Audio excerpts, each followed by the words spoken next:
Good morning, Cincinnati, and welcome into another winning episode of the Bearcat Brunch, brought to you, as always, by our great partners at Royal Links Golf Tours. Have you always wanted to golf at St. Andrews? Have you ever enjoyed a perfect pint of Guinness in Ireland? Well, Royal Links Golf Tours is a golf tour specialist offering unforgettable golf experiences to Scotland, England, Ireland, and Wales. Their custom itineraries are more than golf trips. They are immersive cultural and country experiences that will surprise and delight you, both on and off the course. Royal Links Golf Tours is owned by former Bearcat quarterback Hayden Moore and his partner, UC alum Jeff Bartholomew.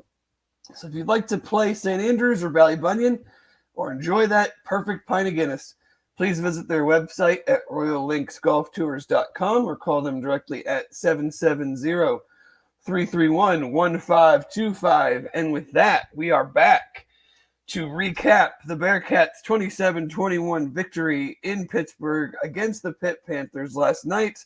As always, joined by my esteemed colleague, Jeff Howe. Good morning, Jeffrey. What a wonderful, wonderful morning. And we'll just kick things off by giving one final, maybe final, eat shit Pitt. That's our damn River City rivalry trophy forever. Well, I guess maybe until they come play us again here. Who knows? But anyway, good morning, Jeff. As we do every week, kick it to you right off the top. Your big takeaway from the Bearcats win. Just that, how resilient they were when it looked like the game was in hand early.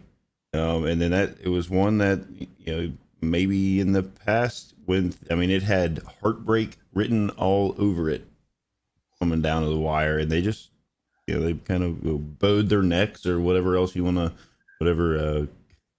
thanks, Natalie. Whatever coach speak you want to use. And they got it done. And maybe it didn't turn out as kind of pretty and with a bow on top of it as we thought it was going to from the start, but when you leave out of another Power 5 conference game on the road with a win, I think that's all you can ask for. Yeah, I think, I'm not here to lecture anybody. You can react to wins and losses however you deem best for you, but I've always just taken the approach of we are guaranteed 12 of these. We talk football every single day, and then we only get a guaranteed 12 games and a season that is 3 months out of the year. I am going to enjoy, and I always have tried to enjoy every win to the fullest, because they're few and far, it's fleeting, they're few and far between at times, and then you have a whole off season to stew over things. I'm not gonna let whatever get in the way of enjoying a big win. And I think the thing that impressed me the most was just the way they came out. Your first road game, you don't know how all these new pieces, especially on offense, are going to handle the situation. You get a three and out or whatever to start the game, and then a very impressive first drive, really impressive first half, pushing Pitt around, opening up running lanes. Kiner, obviously the story of the day, 20 carries for 153 and a touchdown, with that 68-yard run being the longest. But you have, for a second week in a row, they have come out and looked very prepared, very energized, very ready to take the fight to the other team. And they certainly did that at the jump, and then carried that momentum through the first half. Things, we can talk about the second half, and I'm sure we will, but that's the thing that impressed me the most, was with all the uncertainty still, big gap from playing Eastern Kentucky to playing Pitt on the road. How are you going to handle that type of environment? And they passed that step, I think, with flying colors. Absolutely. We talked about it kind of, the preview show. We were like, hey, some of the things we're seeing from moving from spring ball into higher ground, into the scrimmages that they had going on, kind of we're raising our expectations a little bit. We thought, okay, maybe this team isn't going to only win 2 games and be at the bottom of the Big 12. Maybe they got something here. And then, they come out against Eastern Kentucky, and we talked about we just wanted to see how things mesh together. You've got what 10 brand new guys starting on offense, so essentially an entirely new offense, new system, new coaches, new players all over the place. Let's see how this like meshes together. And we checked that box against EKU. I think we talked about that last week, how well that we checked that box. And then we kind of, hey, this is the first quote unquote measuring stick game. Like where are we going to land with this one? And they came out and punched Pitt in the mouth and then just kind of rode that to the end. But, there's some mistakes here and there, but you really want to harp on a lot of like little nitpicky kind of things. No, I enjoy the wins. And it's a Power 5, like it's a Power 5, it's another Power 5 team. This isn't like we're not at Temple or Eastern Carolina or like any of these other places that we used to go to where it was like, it seemed like you should win from the jump. Like it maybe wasn't always that way, but it did seem like those games weren't these caliber of players that you're going to be going against that can flip a switch and turn the tide of the game, and you got to react to that. And if you can't, then you end up with a loss. Bearcats reacted to it very well yesterday and pulled out the win. Absolutely. Like, I'm not sure how good Pitt's going to be, but I wasn't sure how good we were going to be going into the season. So, like, this is how a lot of our games are going to go this year. I mean, there's going to be moments where they probably look great, and then there's going to be moments where you're like, what the heck is going on? We were doing great stuff 20 minutes ago, and now we can't move the ball, or the other team couldn't move the ball, and now they put together 2 good drives. It's like that's the ebb and flow of a season when you're playing a lot of teams that are similarly talented as you are. Like, it's just, you're not going to just go up 20-7 at halftime and then just win, more times than not, win 40-14 or something. You're not doubling up the score each half. Pitt is a perennially good program. I mean, they had a great season with Kenny Pickett a couple of years ago, but like ever since Narduzzi's been there, I don't know if they've truly had a bad year. I mean, they're a 7, 8, 9 win team pretty much every season. So to go in there, come out the way they did, run the ball as effectively as they did, especially in the first half, you ended up rushing for 216 total, 5.1 yards a carry. I thought the offensive line did a lot of good things. I thought they probably did a better job than I was expecting in pass protection. I know there were some breakdowns, and Emory ended up like just getting 2-3 yards at a time or something. But, only gave up 2 sacks. I think there was 8 QB hits. The 1 sack, obviously, or the 1 hit, John Williams got beat pretty bad and,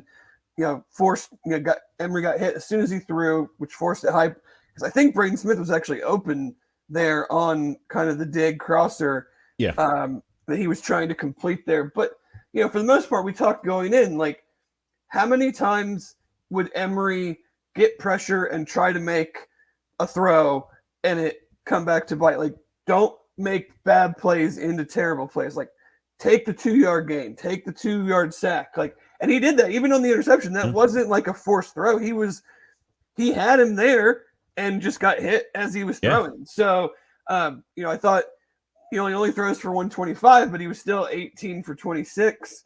They made some key third down conversions, and especially at the end for all the ineffectiveness that the offense had for the majority of the second half.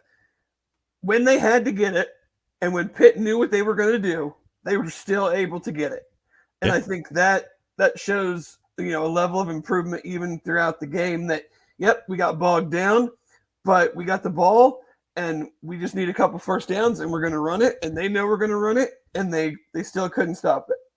Yeah. Like, I mean, I know, like, I text you, like, I was really impressed again with, like, and I don't know, I was talking to Aaron as well last night. I don't know how many completions that Emory had that were really over like 15 yards. I don't know that there were many that were like that, but he looks pretty effortless, and his accuracy is there. That's why, like, on the interception, it's like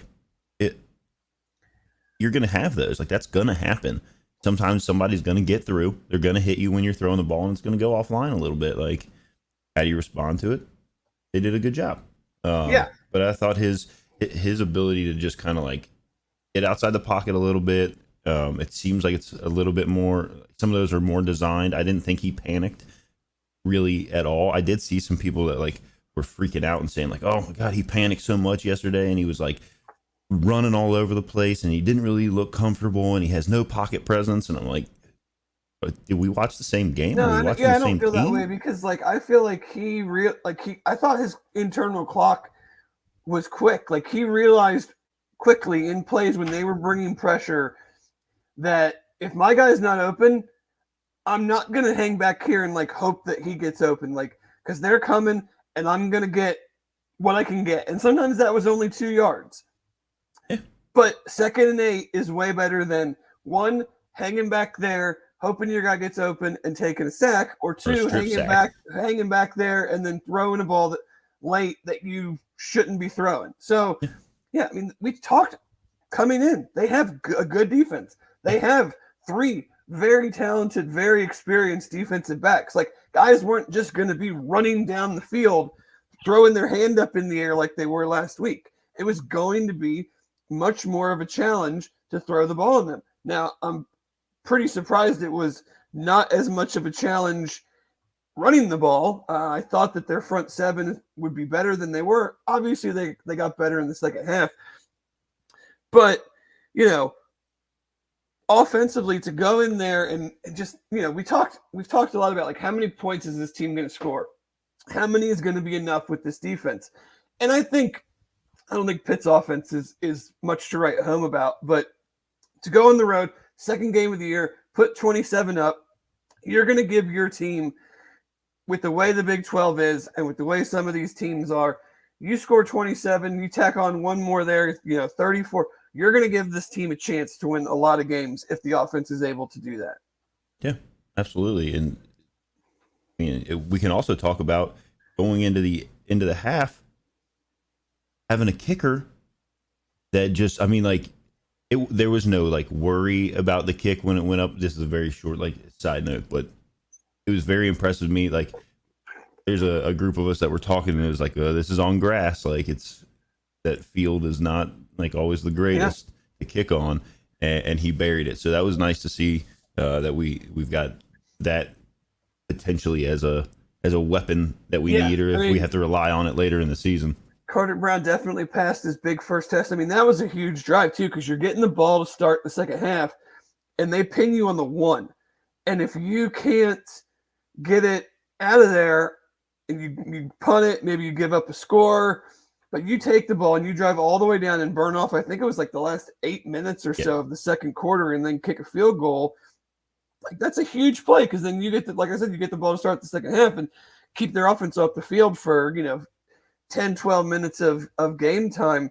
I know that there was, for those that don't know, I do not look at Twitter during games.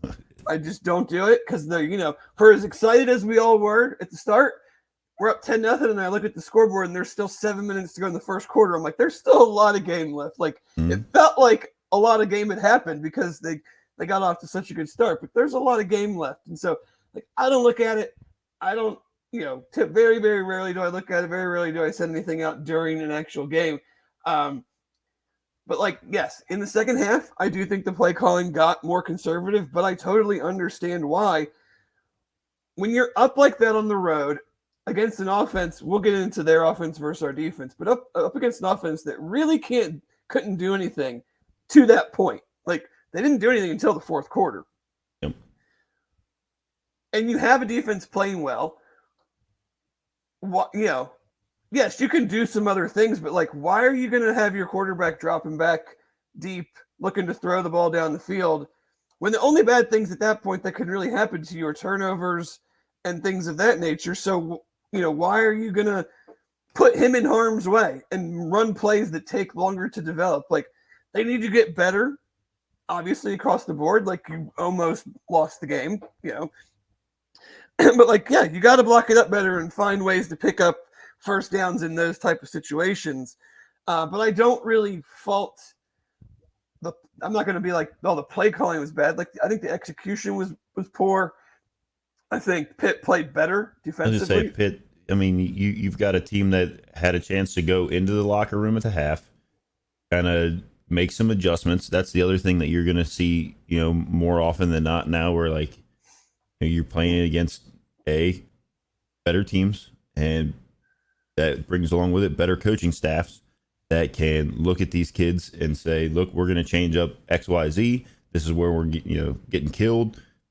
And when we go out here in the second half, we're not going to get killed by Corey Kiner running us over play after play after play. We're not going to let that happen. You weren't in a back and forth slugfest type game where you felt like every chance you had the ball, you had to be uber aggressive and score because the other team was probably going to score. Like, you have to play the game as the game is unfolding and realizing that Pitt really, really struggled to move the ball. I mean, they only had 260 total yards of offense, and 90 of it came on 2 plays.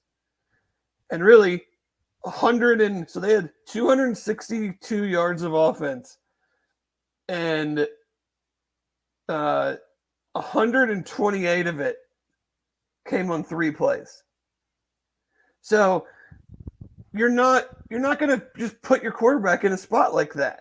Like, can you do other things? Sure. I mean, we could nitpick it to death, but you're not gonna be like, this team can't move the ball. So what are we gonna do? We're gonna do 5-7 step drops and let them tee off on us because we know they're coming, and we're gonna run a bunch of deep routes that take time for the guys to get to their spots. Like, it's just not what you're gonna do. Now you got to block better. You got to be able to run the ball better in those situations. But at the end of the game, they did. And they picked up a 4th down on a little swing pass to Kiner. They picked up some 3rd downs along the way to keep the clock moving, especially at the end. Like, they did what they needed to do. And again, new team, new coaching staff, on the road for the first time, tons to learn from, but it's much easier to learn when you're stacking W's. Yeah, and when you talk about like a new team on the road, Power 5, like all that kind of stuff, obviously that kind of like popped up a little bit with the false start on the second attempted 4th down conversion where they backed them up to like I think 4th and 6 or something. It was just like time to punt that one away.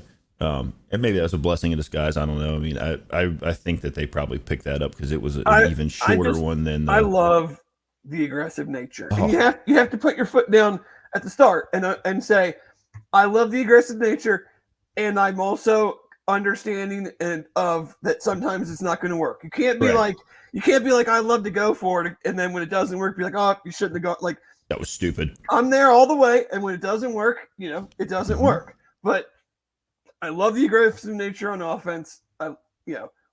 Make them stop you. Their offense was not good. Like, why are we just going to punt the ball back? Like, try to keep the ball. I love the aggressive style. I love the aggressiveness on defense, and we can go ahead and kind of switch over to that now. I thought the defense was pretty much lights out all game. I mean, to hold a quarterback to 10 of 32, and like, I wasn't a huge Phil Dracovic guy once I started like really digging in. I mean, he's a 60% passer on his career. Obviously, he was much worse than that yesterday, but like, that's what he is. Like, that's what guys are. By this time in their career, they're not all of a sudden going to turn into like a super accurate passer. But this stat is wild to me. Like, 11 targets to their top receiver, Bub Means, for 0 catches. Like, that's an insane number. So, you drop back to throw 32 times. You throw to one guy 11 times, and he doesn't catch one of them. Yeah, maybe look for somebody else. I don't really know what their offensive game plan was in the past game. Like, it felt like he threw a lot of just go balls, a lot of fade balls on the sideline. Like, for all the pressure and aggressiveness that UC's defense plays with, they didn't throw any slants, any screens to running backs, like there was no quick game in their passing game whatsoever. It was very strange watching.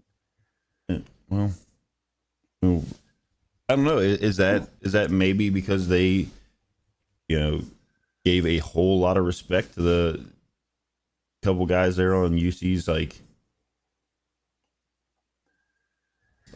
I don't know. I mean, but like if you're going to be aggressive and you're going to bring 5-6 guys, like you're putting everybody else out on an island, and they took advantage of that several times, and we'll talk about that. But like you throw a quick slant and the guy doesn't make the tackle, there's nobody left there to tackle.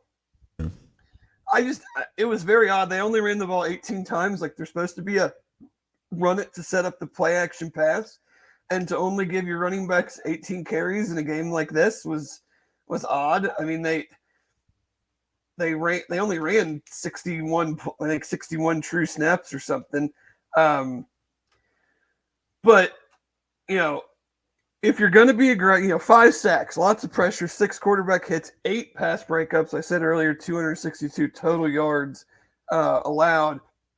It felt like they got them out of their game plan pretty quick. I don't think they only wanted to run the ball that much. I mean, they came out and threw in the first 3 plays of the game, which was very surprising to me.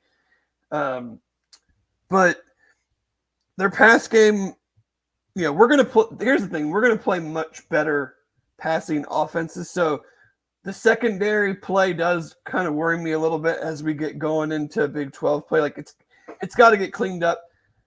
Jurkovic or Jerk, whatever his name is, accuracy was not good. There were several throws that guys were like should have had chances to make plays. They dropped some balls. He was inaccurate. But when you throw the ball downfield as much as they did, you're going to have inaccurate passes. I mean, like in several of the PI calls were on balls that were 5-6 yards either like out of bounds or downfield. I mean, they weren't. Yeah, it felt like they got to the point where they were just hunting PI calls, like 50-50 balls and PIs. And I get it. Like Justin Harris, he had a spat of it last year where he got too grabby, and he was too grabby today or yesterday. And what happens is, like, we can argue like were all of them good calls? No, but when you start grabbing and they throw a couple flags on you, that's all they're looking for now, and that's all the opponent is in those officials' ears. He's holding, he's grabbing him, he's interfering, and they're just going to start focusing on that, and you're just going to keep getting called for it. So I get it. Like a couple of them were not good calls in my opinion, but you put yourself in that situation when you do start doing that, and then they start picking on it. And I thought Coach Satterfield had an interesting comment after the game of we probably need to mix it up a little bit more. And I agree. Like you're going to be a man team, so that's what you're going to play. So your other coverages are never going to be as good as your main coverage. But if you're going to be that aggressive and they do start picking on a guy or he's having a tough day with some grabbing and holding and whatever, like you got to be able to mix in a little bit of zone behind it to give the offense a different look to help that guy out. So it was interesting to hear him say it. Now we'll watch to see if it actually gets put into practice. Comes to fruition. I don't know that we expect to see it much against Miami next week. No, tight end mentioned their tight ends coming into the game. That was a concern. I thought we didn't do a great job covering Gavin Bartholomew. Couple of their touchdowns, Deshaun Pace and Taj Ward were a little late getting over to the to the kind of the fades into the corners of the end zone. So passing defense and especially coverage without the holds and everything, going to have to be a lot better. I mean, we're going to play in Oklahoma. You're going to play UC. I mean, you're going to play Kansas. You're going to play these teams that are going to have much more developed, much better passing attacks. That stuff isn't going to work as much because it can't be sack the quarterback or nothing. Like they're not going to get there every play. You can't just expect them to keep sending more and more guys to make up for it. So they're going to have to play better moving forward. I don't know. Dante seems like he could probably get there every play if he wanted to. If his gas tank is full, I'm pretty sure Dante's getting there. Oh man, there were him and Juwan moved some dudes at points yesterday. There were a couple times where I was like, I would watch. I'm like watching, and I would think to myself, did Pitt forget to put someone in front of him? And then you go back and they show the replay, and it's not that they didn't put anybody in front of him. He just ate them alive and mauled them like a bear and went right through the middle without like missing a beat. Like there was no slowdown. It was just an explosion and straight to the quarterback. Yeah, I mean him, Juwan, Eric Phillips had another sack, which I had no idea how Jurkovec held onto the ball on his sack. But yeah, I mean, there was constant pressure. And see, that's the thing is like, you look at the stat lines, eight pass breakups is a huge number. Justin Harris had 4 pass breakups on his own. And a very important one. And then right after a PI. And then you but then you juxtapose that against, I think at least 3, maybe 4, pass interference penalties, and it's just got to get cleaned up, because this was not I said on Wednesday, like, I wasn't blown away by any of their skill guys, and that I think that pretty much came to fruition. Like, nobody was like, holy cow, like, how are we going to stop this guy? Like, so we're going to go up against better receivers. We're going to go up against, better quarterbacks, better passing attack. So those things have to get cleaned up. But again, that's what that's the good part about being in this. Like, you can do all those things much better, much easier when you're winning. Like, they don't, I'm not going to hang my hat on that aspect of it. I'm going to hang my hat on the 262 and getting them out of their plan to run the ball and everything they did along those lines. Who's anybody else stand out for you defensively? I know Dingle I thought he played much better game than last week. Then he seals everything up. I mean, that was, can't ask for anything more there. And I did want, I know you just touched on Justin Harris, but like, I kind of jokingly said to Aaron last night, like, scared money don't make money, but he's got a, the couple things there, but he makes a big pass breakup on, I think it was fourth and 8 maybe, at the end of the game, or no, I guess it was 2 possessions before that he made a big pass breakup right after a PI call. So, at least he shows that he's not going to that's just him. That's just how he's going to be. He's going to be ultra aggressive on things. And if he gets flagged, maybe we can clean some of them up. But like, you don't want to, it's also kind of like that, like thin line. Like, you want to like take away some of that. And then instead of breaking passes up, he's just making tackles on, gains here and there. And if he gives up a PI, obviously you don't want 4 a game, but if he gives up one here and there, not that big a deal, I don't think, especially when it turns out it's a win. Yeah, exactly, David. He corrected it when it mattered at the end. Yeah. Right. And that's the thing, is I want to be aggressive all the time. So that's part of being aggressive all the time, is that you hand fight and you do that, and you kind of take that old, Chad and I used to always joke about it with Louisville basketball. Like, they're not going to call foul every time.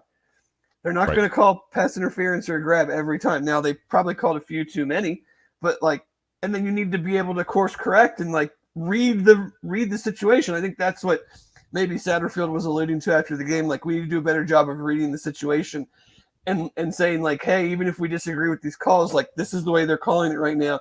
We need to help him out. We need to give the offense something different to look at, instead of just constantly sitting here in man and letting them run this kind of like same go ball fade route, and just basically saying, hey, we're either going to, we might get a pass interference. That's the best we're going to do.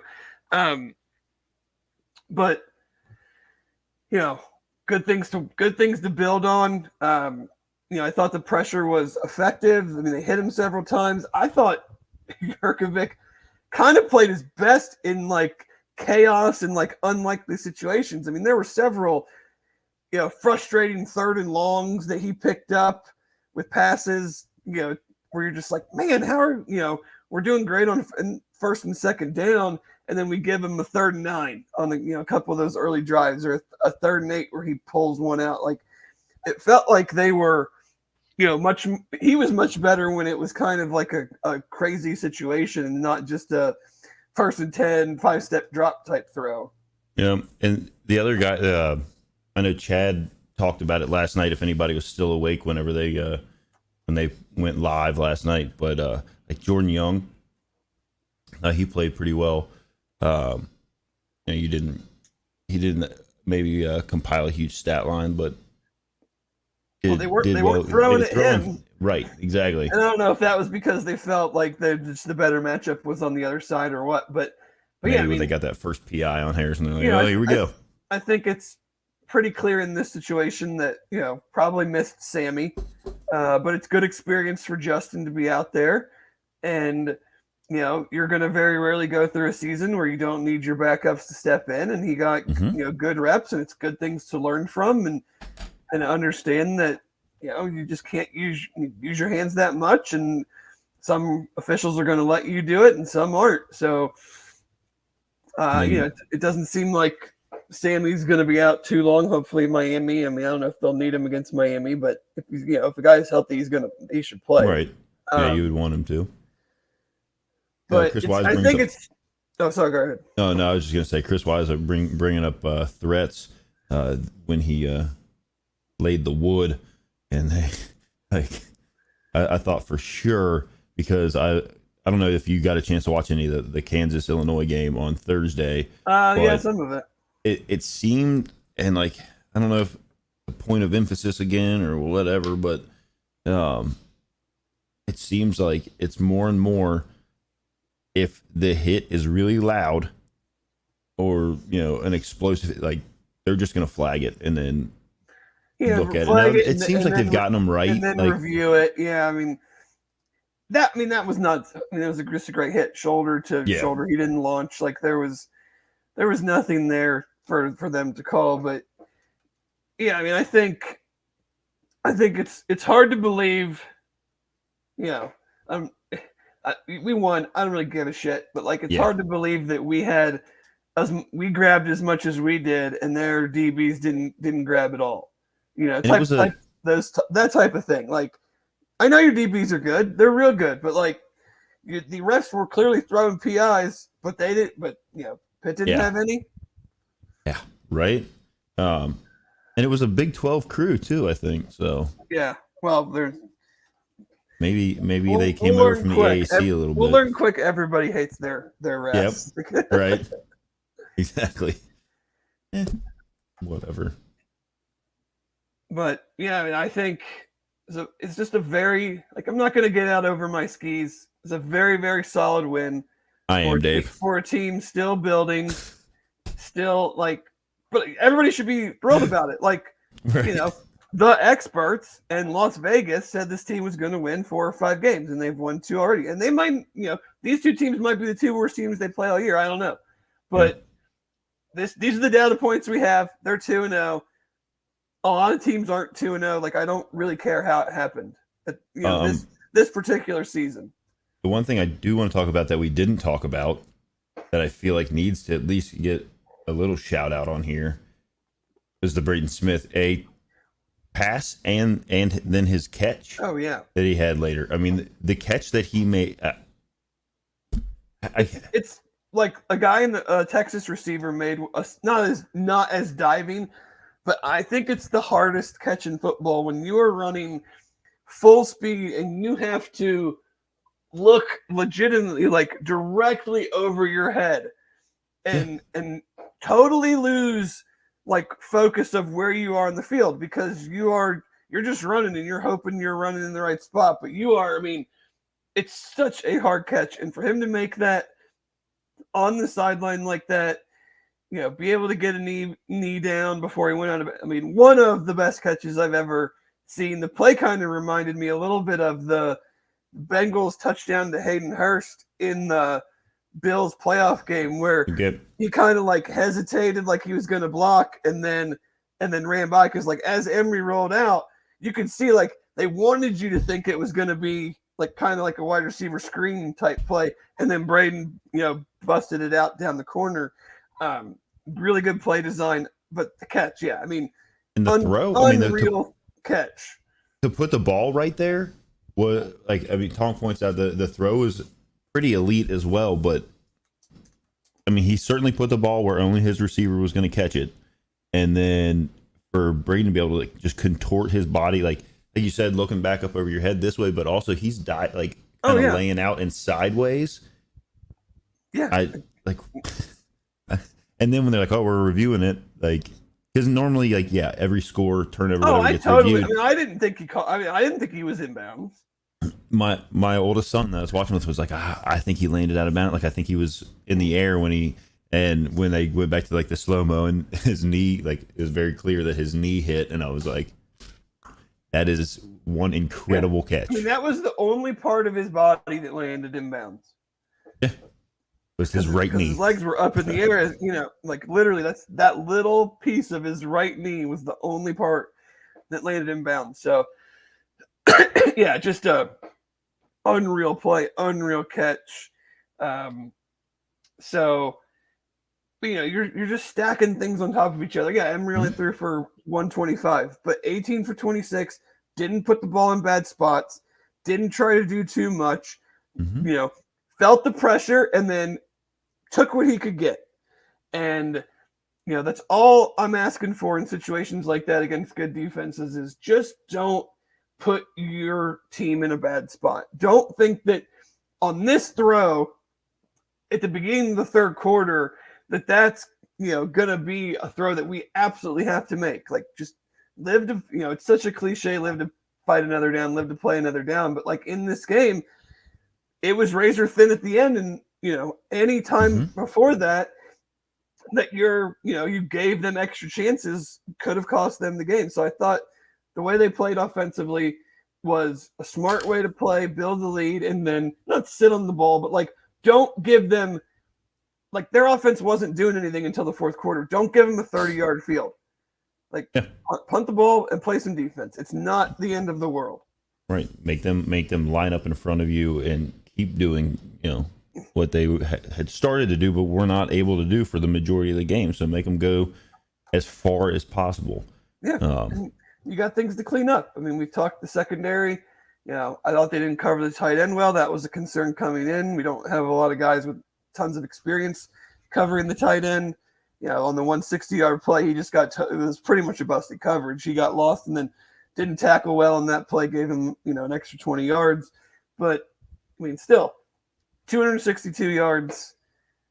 You know, held him to 21 points at home. Got him out of their run game. Like, they really didn't. I mean, really didn't run the ball that much at all in the second half. I mean, they were down, but you know, with the way their offense and their quarterback play was, I'm kind of surprised that they didn't try to get some yards on the ground as well. But that, and then you got to think, like, with the new doesn't really get touched on a lot at all really here, but like the new clock rules, like, you're really up against it in the second half whenever, you know, if you're down and you're trying to come back any significant margin, like the new clock rules will it doesn't bode well for you.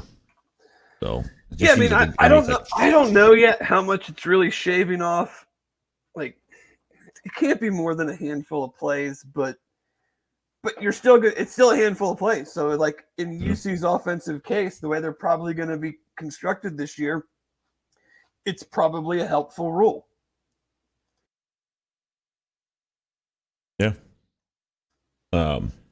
So, you know, it is what it is, and we've got, you know, Miami coming up. Before I get to that, I was surprised, and one of the CW announcers didn't seem to be surprised because he thought it wouldn't help. But when they went for it, 4th and 9, when Dingle came through and got the you know, finished the game off, I was kind of surprised that in that moment that and I don't know what their field goal kicker's like or anything, but like, they kick a field goal there, it puts them down by a field goal, and they hadn't really had difficulty the last few drives getting the ball back from UC. Yeah, I was a little surprised they didn't kick it and at least like give themselves a chance, because then you know, if you stop UC, then you've been moving the ball a little bit here in the fourth quarter. You've been stopping UC. At least that gives you a chance to get down and tie the game up, and then, you know, overtime is a coin flip. Yeah, I don't know. I think if you kick it there and you miss, you worry you're not going to get the ball back. Yeah, and so that's fair too. We're down 6, kicking a field goal doesn't. We still need another possession and at least kick another field goal just to tie.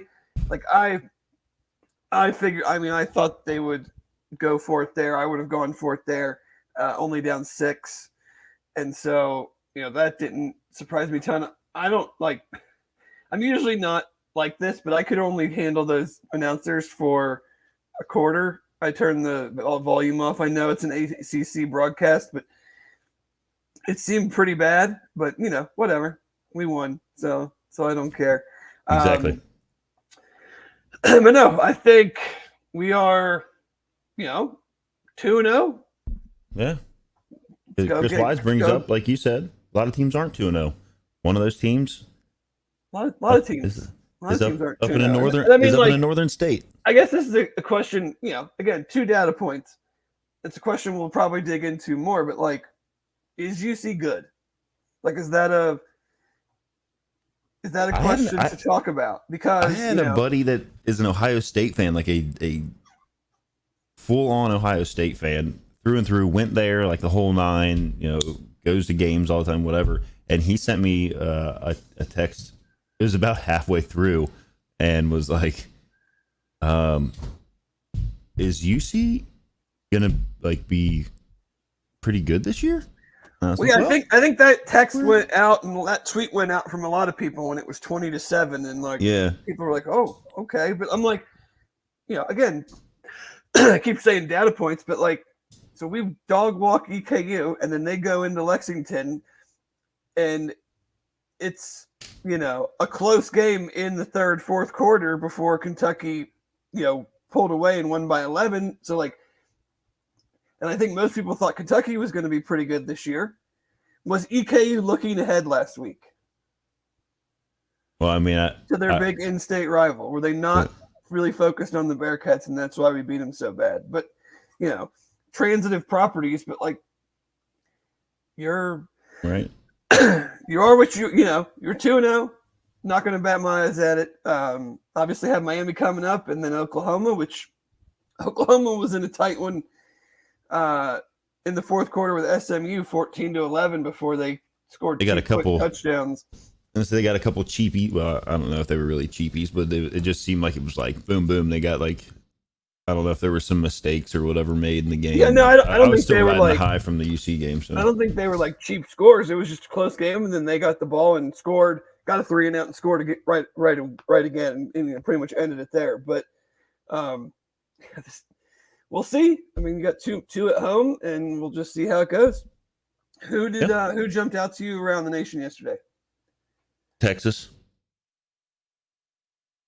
I mean, I thought that they were gonna. I thought they win the game last year if Quinn Ewers doesn't.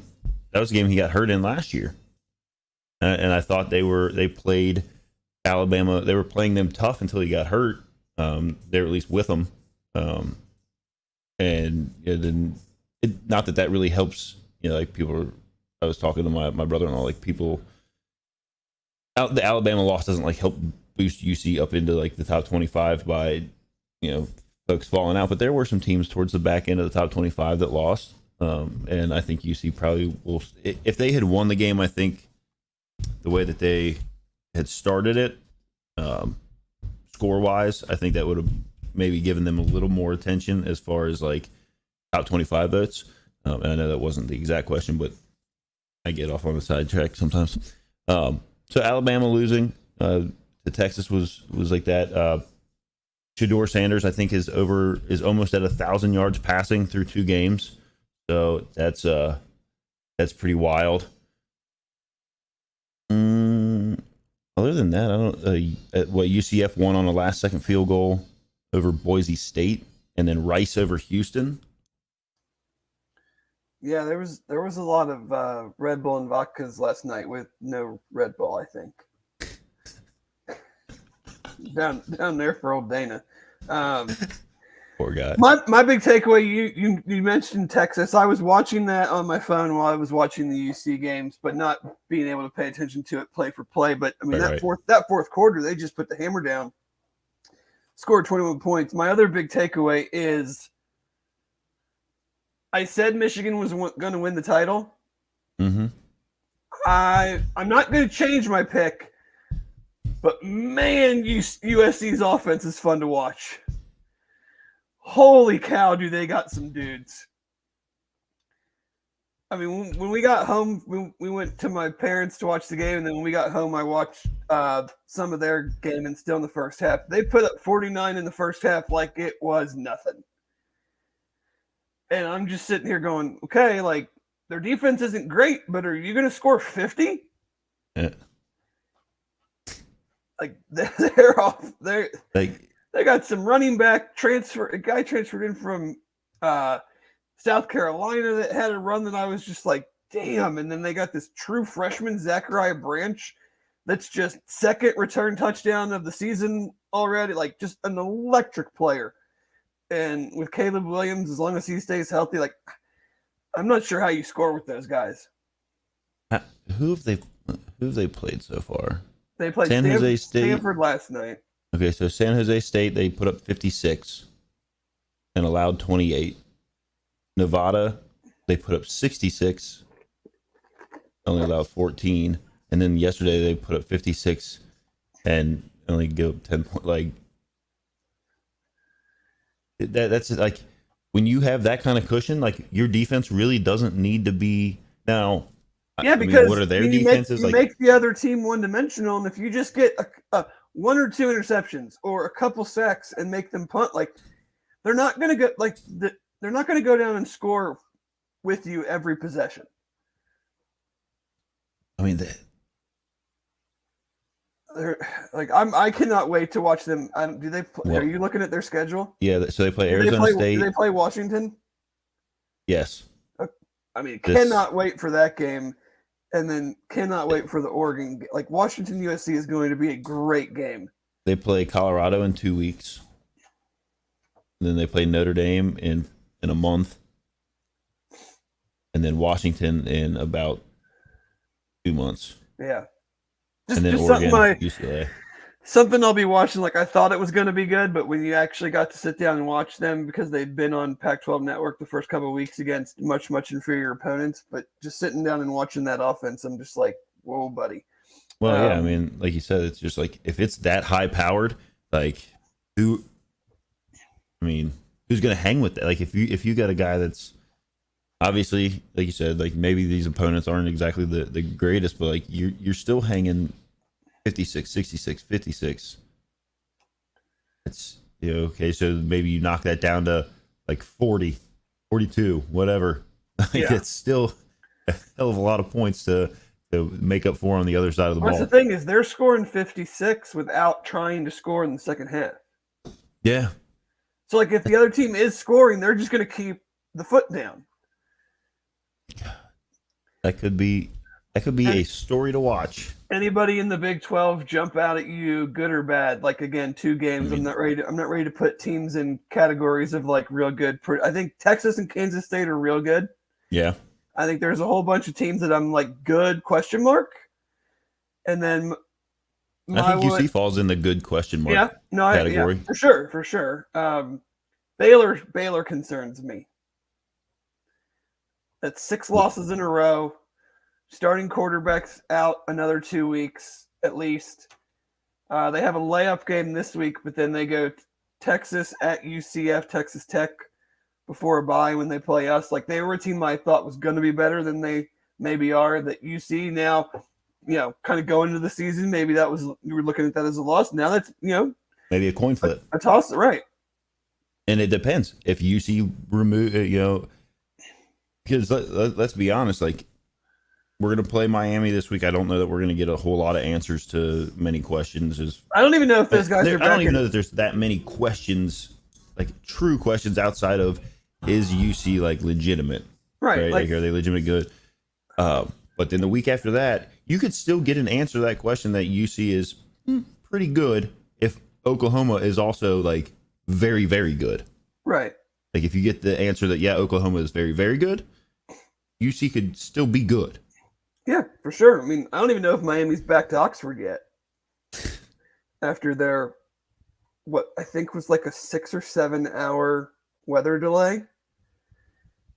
I mean, that's miserable. They were playing at UMass and kicked off at 3:30, and I got home, and their game was still in the fourth quarter.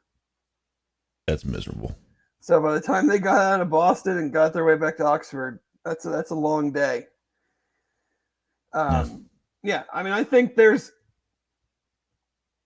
on varying levels: Texas, Kansas State, Oklahoma, Kansas, or like I put them in the top group of the conference. Yeah. And then I think you got kind of a bunch of teams in the middle, and then you got some teams that are like, kind of showing you they're probably a back end team. So, but again, a lot still to be determined. Georgia did what they needed to do. I think I'm not sure Ohio State has the QB this year to really. And that was something that you brought up on the preview show. Really contend against the better teams, whether it's Penn State, Penn State or Michigan, or like in a playoff type situation. So. Mm-hmm. And that was something that we talked about on the preview show. Whenever you brought that up, that OSU is there are actually a couple teams that maybe their quarterback play isn't what they're used to or up to their whatever standards of play. So that'll be something that plays its way out in the next couple weeks. Yep. All right. Well, today is today is opening day for the NFL. We obviously have several Bearcats that will be in action. I'll be most interested in watching one Mr. Des Ritter take on the Carolina Panthers, and then obviously big Monday night game. Watch Sauce go up against Josh Allen and the Bills. Anything you're going to be watching today?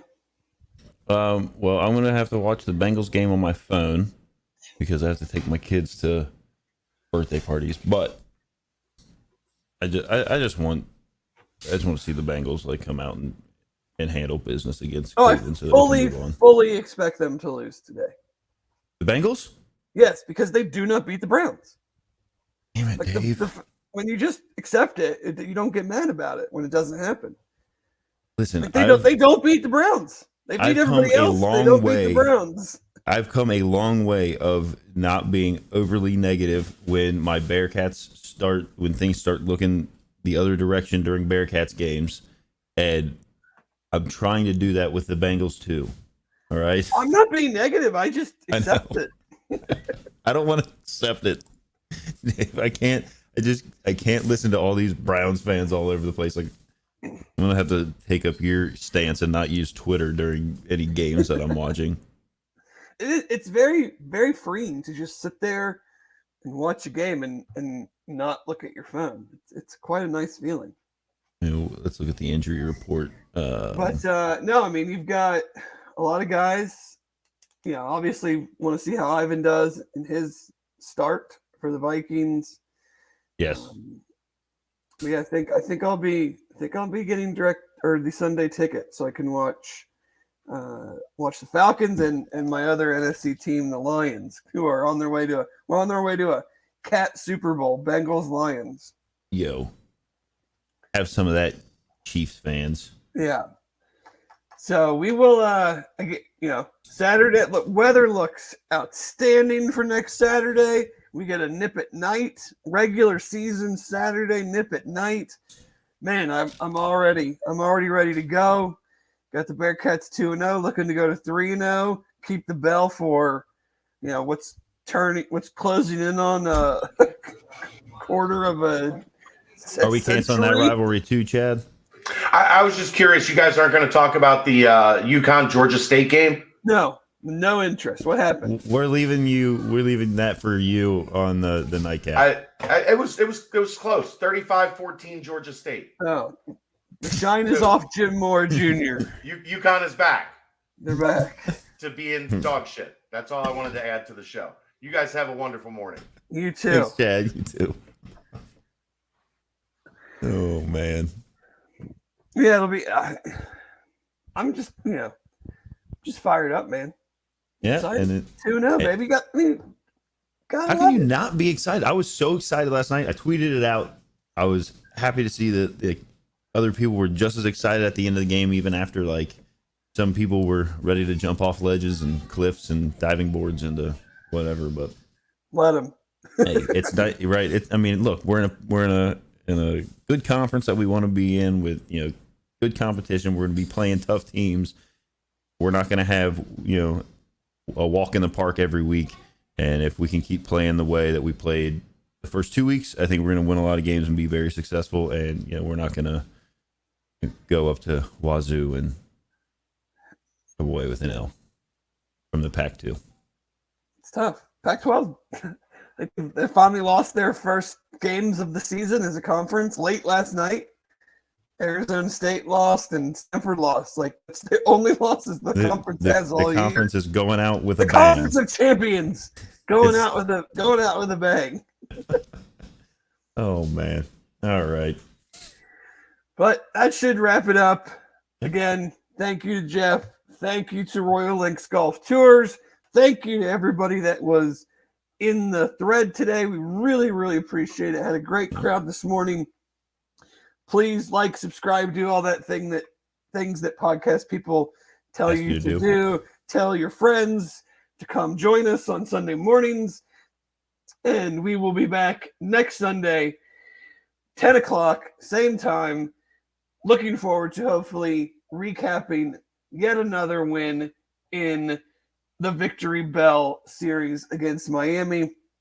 Thank you again, everybody, and have a great, great Sunday.